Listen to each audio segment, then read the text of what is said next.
People keep bringing up this stat in regards to Alexander Volkanovski ahead of his title defense against Ilia Topuria at UFC 298. And I think this is such a weak argument. And I'm going to talk about that in today's video. My name is James Lynch. So this is the stat I'm talking about. I wish I knew who came up with this stat or who even made this graphic. I just found this on Twitter because I've heard this stat before. Just needed some actual visuals to show it here. But basically what it's saying here is that fighters that are 35 and older are 2-28 in title fights. So, and this is just from flyweight to welterweight. So Volk would fit in that category.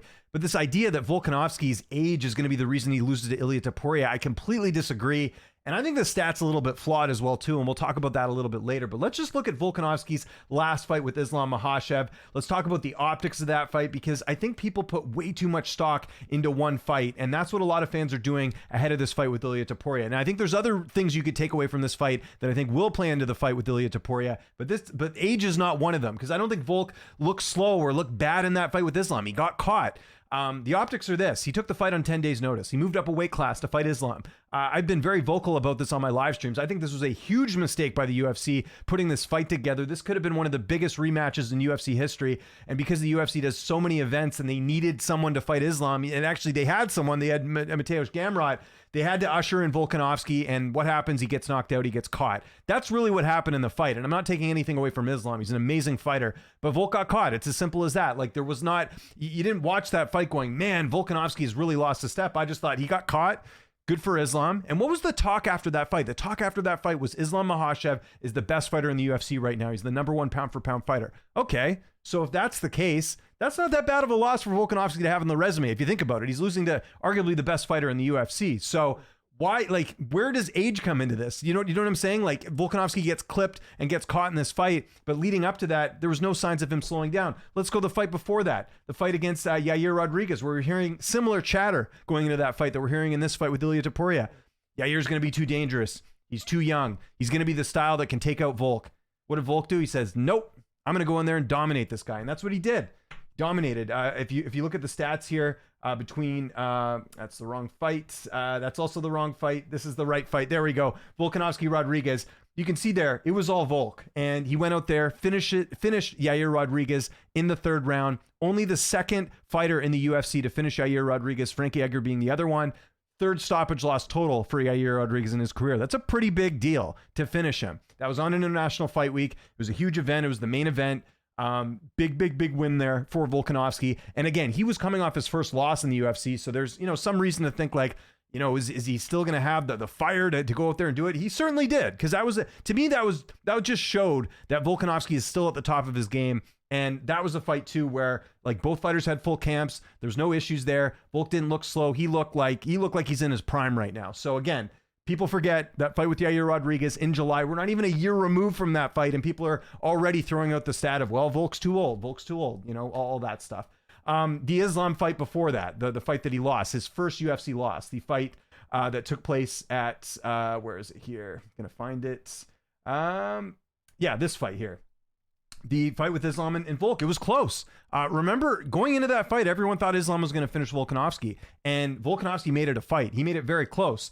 Some people felt like Volkanovski did enough to get the win here, right? We even had a couple media members scoring the fight for Volkanovski if you look at MMA decisions. I thought Islam won. I thought it was close, though, and the stats sort of back that up. If you look at, the significant strikes, they were close rounds for sure. And that wasn't supposed to happen. Again, Volk's the one moving up. He's at a disadvantage in the sense that he's having to move up a weight class. Islam is a true 155er, and Islam won the fight. And again, that was a fight before Yair Rodriguez. So if you look at his 3 fights last year, lost twice to Islam, and then lost, one was close. Second one was not close. He got finished in the first round. And then the fight with Rodriguez, he dominated. So this is all last year. Where are we seeing this decline because of his age? I don't get it. So yeah, again, there's another example. Then you want to go the fight before that, which again, I think people forget. That was again, the couple fights back there, the fight against Max Holloway, that was the July previously. That was again, a fight going in where a lot of people said Max should have won the 2nd fight. He's going to win the 3rd fight. Volk went out there and absolutely made a statement victory, in my opinion, right? So there was the fight. There we go. Look at this. This was a dominant win. It was a very clear-cut victory here for Volkanovski. There were no doubts with the judges at all. Volkanovski clearly won that fight. I bring this up because Max is still a high-level fighter. We're still seeing Max get good wins even after the Volkanovski fight.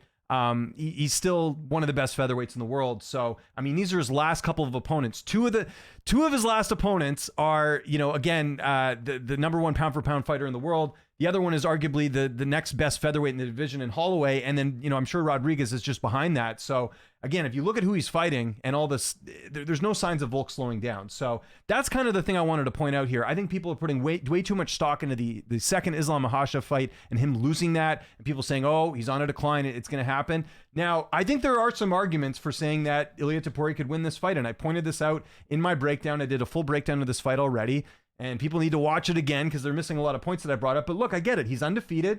He's young. He's 26. And this guy's got some knockout power, right?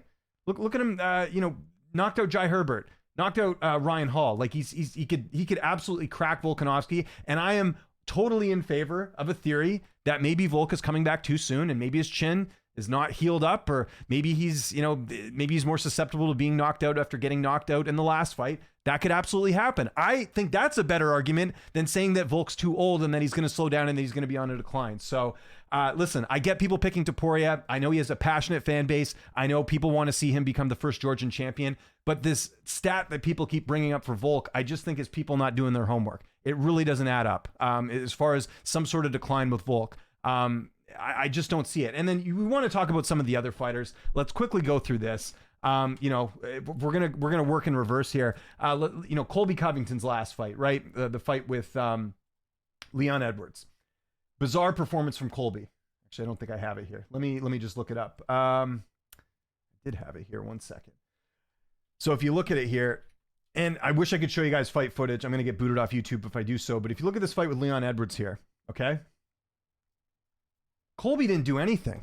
Like, it wasn't a case of like Colby was like too old or anything like that. I mean, he did have a big layoff coming into the fight. Colby just didn't engage. That's not a sign to me that he's like, on like some sort of huge decline. I think he just had a bad performance. It's as simple as that. And credit to Leon Edwards. He got the win. He did what he needed to do. You can't take anything away from that. So I think that in itself was a little bit overblown, adding into that, graphic board there. How about the Kamaru guy on this poster here? Kamaru Usman couldn't win a title, right? After, getting knocked out by Leon. By the way, the first Leon fight, Usman's winning the majority of the fight. He gets knocked out in the 5th round. Again, similar thing to Volk where he got caught. It happens, right? You get caught in a fight, you get finished. It's as simple as that. So again, that's the first fight. The second fight was close. Like, again, if you look at the stats for the, I found the Edwards and Covington fight here. But if you want to look at the Usman Leon Edwards second fight, let's look at that here for a second. Okay. Second fight, Leon wins the decision here. These are close rounds. They are. I thought Leon won. I don't know many people who thought Usman won, but it was close. It did not look like Usman was like not competitive in there. We've seen title fights where they aren't competitive, when fighters don't look like they belong in there. Usman looked like he belonged in there. Not to mention the fight after that, he fights Khamzat Chimaev up a weight class on short notice, actually put on a pretty good performance. So it's not like Usman's washed. So even though he's added to this stat here, can't win a title, it's not like I think we all know he's not past his prime at this point, or at the point where he can't be competitive in fights. I think that's pretty evident. And the last one I'll bring up is Henry Cejudo. I had the stat here, already sort of went by it. This was also a very close fight. I think people forget that. If you look at the media scorecards here, a couple people scored it for Cejudo. Very, very, very close fight. Cejudo coming in on a long layoff as well. That, I think, played more of a role as to why Cejudo didn't win this fight, is that he had a bit of cage rust coming into this fight. But I don't think it's because he's too old. In fact, he's fighting again against Merab Dvalishvili. We'll really get an idea of how good he is in the weight class because of that. So just wanted to point out the fact that I think this stat is a little bit skewed. I know I didn't give every single example, and I'm sure people are going to be like, well, what about this fighter? What about this fighter? Like, I get it. There probably are some examples here where fighters are, aging out, like a Tyron Woodley, for example, or someone like that you can tell they're getting older and they're not looking like the same fighter. I completely understand that. But I don't think that applies to Volk here. Like, to me, there's just no sign of a decline. I see a guy who took a short notice fight and got caught and got finished. And then I saw him lose a close fight 2 fights prior to that against arguably the best fighter in the world. So that's why when I hear this stat, people bringing this up, like, the stats say that, Volk's getting older. Stats don't favor him. I just don't think this is a stat worth taking any salt into. I'll say it again, though. I think he's got his work cut out for him. Volkanovski, that is. Topuria is very dangerous. I gave my reasons why I think Volkanovski wins that fight. Again, I encourage you to watch the full breakdown to understand where I'm coming from. But I don't think if Volk loses this fight, it's going to be because of how old he is or the age or any sort of decline. I think it's because he might be coming back too soon. I think it's because he was knocked out in his last fight. Although saying that, he got knocked out in his last fight. He did a post-fight interview. It's not like he was knocked out cold. So it wasn't that bad of a knockout. We're not talking about Bryce Mitchell, Josh Emmett here. That was a brutal knockout. Not so much with Volkanovski. So yeah, that's kind of what I'm getting at here. And again, I don't mean any disrespect towards Topuria. I'm talking about the narrative that's going in here. People keep bringing this up as an argument why they're like, James, you don't know what you're talking about. Look at this stat. This is why Volkanovski's going to lose. And it's like, again, I think you could point out other fighters where you could see the age catching up to them. There is no evidence, in my opinion, that Volkanovski's slowing down at all. I think he got caught in his last fight. I think any lightweight or any featherweight who would have fought Islam on 10 days notice might have had the same result that Volk had. And that doesn't mean they're declining. It just means that Islam's just that damn good. And you need a full training camp to fight an Islam Mahashem. It's as simple as that. So I don't know what you guys think in the comment section below. Are you guys seeing this as well? Again, I see this more than other people because I see people comment on my videos and talk about this stat, and I see people throwing this around a lot. But honestly, I don't think this is going to be the reason Volk loses this fight if he does lose. I don't think he is going to lose, but I think if he does lose, it's not going to be because he's on some sort of decline. Follow me on Twitter, TikTok, Instagram, @LynchOnSports. I'm James Lynch. Thanks so much for watching, and I'll see you next time.